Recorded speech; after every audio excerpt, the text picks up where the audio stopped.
Hello and welcome back. If this is your first time here, I implore you to check out my last video for Silent Hill where I recount the tale of Harry Mason in full detail and in no way fabricate various elements and events into the canonical timeline. Alright, if you're back, we'll go ahead and get started. Let's pick up where we left off, because as much as I would love to jump to certain stories in the timeline, I'm not Quentin Tarantino. Konami and Team Silent, reaping the benefits of their creation, waste no time getting started on their next installment of the Silent Hill franchise. Unfortunately, this title will not succeed in the same manner as its predecessor, failing in its game mechanics, storyline, and character development. I'm getting the shit sold like hotcakes. The game was in fact so successful that it set the bar for every game afterwards, and therefore no game was ever allowed to surpass it. Not even itself. The game opens with James Sunderland at Silent Hill's observation deck, monologuing about his supposedly dead wife's letter, claiming she's waiting for him at their special place, which I can only imagine is through the truck stop glory hole he's about to stick his dick into. Buckle up, because I'm going to be making a lot of these jokes. James is too cheap to pay for valet parking and decides to walk from here. On his way into Silent Hill, and after realizing there are no Tinder matches in a 50-mile radius, he makes his way through a graveyard where he meets Angela Orozco, a woman in her late teens, although she doesn't look like it, giving off serious Me Too vibes, although she can be forgiven when we find out her situation is much, much worse. She informs James that her relationship status is complicated and directs him towards the town before warning him of the possible dangers the town may hold. James shrugs it off, exclaiming that he would kill for some pussy. Don't worry, these jokes will eventually make sense. As he reaches Silent Hill, he realizes the town is a shell of what it used to be, and there's only one singles bar left. Considering leaving altogether, he sticks it out and eventually makes his way to an apartment building. James makes his way inside and rummages through some empty apartments looking for panties he can sniff. Upon reaching a closed-off part of the building, he finds some keys to loot, and after struggling to reach them, a young girl appears and kicks them away before stepping on his hand, leaving James to wonder why abortion isn't legal everywhere. Not long after, James runs into a monster only recognized by true fans because he hasn't become the game's showrunner and mascot for nearly 2 decades for no goddamn reason. Also known as Pyramid Head. He finds Pyramid Head having his way with some mannequin monsters while James wonders if he should ask him his secret to pulling bitches, and then ducking into a nearby closet to get a private viewing. After James finishes himself off, he makes his way to another apartment where he meets Eddie Dombrowski, vomiting into a toilet after seeing James' Pornhub history. I swear I'll eventually stop. Eventually, he runs into Angela again, who is holding a knife and contemplating suicide. After some persuasion, he convinces her to hand over the knife so he can use it on his massive cock. Angela flees soon after, continuing her search for her mother. When James finally escapes the apartment building, he runs into the little girl from before. He scolds her for not being of age, and after a brief conversation, she reveals that she knew his late wife, Mary, and that he never loved her anyway. Before he can ask where her mother is and if she's single, the little girl takes off, leaving James to wonder why she would say such nasty things about him. James eventually makes his way to Rosewater Park, where he meets... another one? It's almost like it's not even really a ghost town. Maria, who is the spitting image of his wife. If his wife lacked taste and had the fashion sense and attitude of a 17-year-old with an amphetamine addiction and daddy issues. I mean, who the fuck dresses like that? Even for promiscuity's sake, it's like a 40-something-year-old took fashion advice from her 13-year-old daughter. The pair venture into Pete's Bolorama, where James finds Eddie annihilating a pizza, which I believe... Yep, it has veggies on it, so a positive step in the right direction for Eddie. James then spots the little girl as she exits the bowling alley, and Eddie continues in his efforts to finish all of the pizza, leading to one of the most interesting and accurate statements in the entire series so far.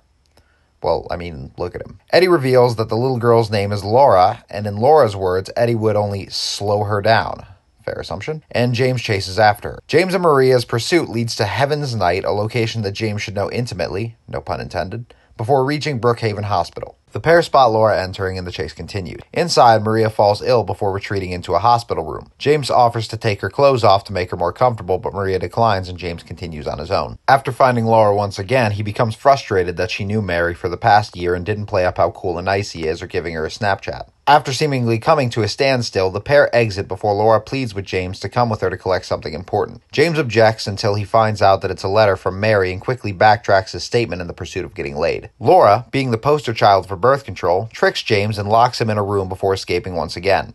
After James escapes, he returns to the hospital room to find Maria missing. Oh no! Oh, never mind. She's in the basement. Maria becomes overwhelmingly emotional that James would abandon her, and she can't believe that he would ground her from her phone for a week and no one understands her. I'm sorry, I just can't take her seriously dressed like that. The two continue onwards before being pursued by Pyramid Head, and Maria is dispatched during the chase. She has a flesh wound. Oh god, Maria, no!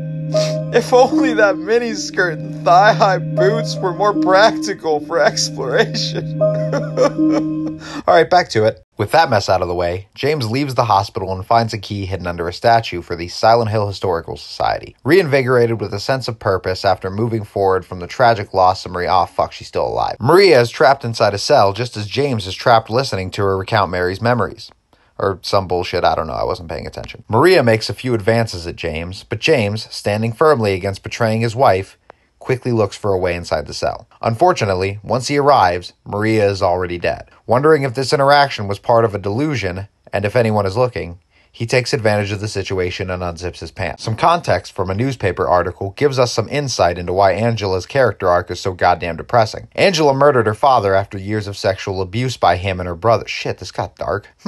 I wonder if sex is a running theme throughout this game. Not long after, James saves Angela from a being known as Abstract Daddy, a monster created to represent the abuse at the hands of her father. Angela becomes hostile towards James, seeing all men as only wanting one thing: a convertible. In Angela's eyes, all men are just like her father, who is a strong supporter of Andrew Tate. After Angela storms off, James is greeted once more by Eddie, who is completely snapped after finding out that the McRib is only a seasonal promotion that may never come back, and that he's been bullied pretty much his entire life. James, concerned for Eddie's mental health, asks Eddie if he left any pizza for James, prompting a battle between the two of them. James unalives Eddie in self-defense and laments about taking another human's life. It's fucking rich. Before finding that his note from Mary is blank, leaving James to wonder whether Mary was ever reaching out, or if that pizzeria around the corner is still open. James heads to the Lakeview Hotel in hopes of still finding Mary. Laura is there and reveals the letter she was in search of earlier, detailing how Mary wanted to adopt her. Once James reaches room 312, he finds a tape he left there 3 years ago, and we are finally greeted with some exposition. James' wife Mary fell very ill after their trip to Silent Hill and was eventually bedridden in a hospital. The tape doesn't state any of this, but I'm giving it to you for context purposes. Mary is only given 3 years to live, and this turns hers and James' marriage upside down. James' visits become less frequent, and she finds comfort in Laura, an orphan in the hospital. Near the end of her life, Mary writes tearful goodbye letters to Laura and James, and is eventually released from the hospital to spend her remaining time left in James's care. Mary's monstrous appearance and antagonizing attitude towards James has become a massive burden, and wanting to just be done with it all,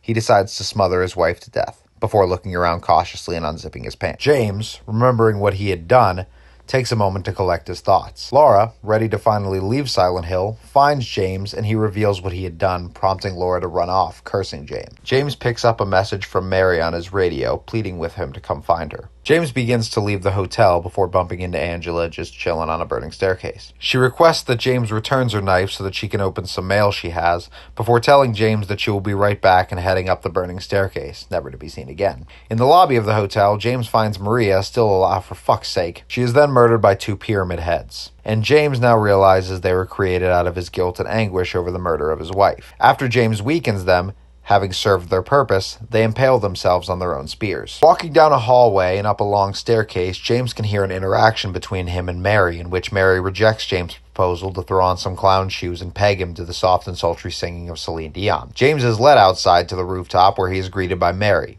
presumably, before she turns into a monster and he is forced to fight her. After this, depending on your actions, you will be greeted with one of 6 possible endings, depending on your actions and number of playthroughs. I won't spoil them, but once again, if you are interested in the lore or the breakdown of the game and its mechanics, I implore you to check out Nitro Rad and Grand Gaming channel, who do a wonderful job in covering all the games in the series with many other details. If you've made it this far, I hope you enjoyed. If you can, please like and comment or just share the video to give it some exposure, and if you did enjoy, feel free to subscribe for Silent Hill 3.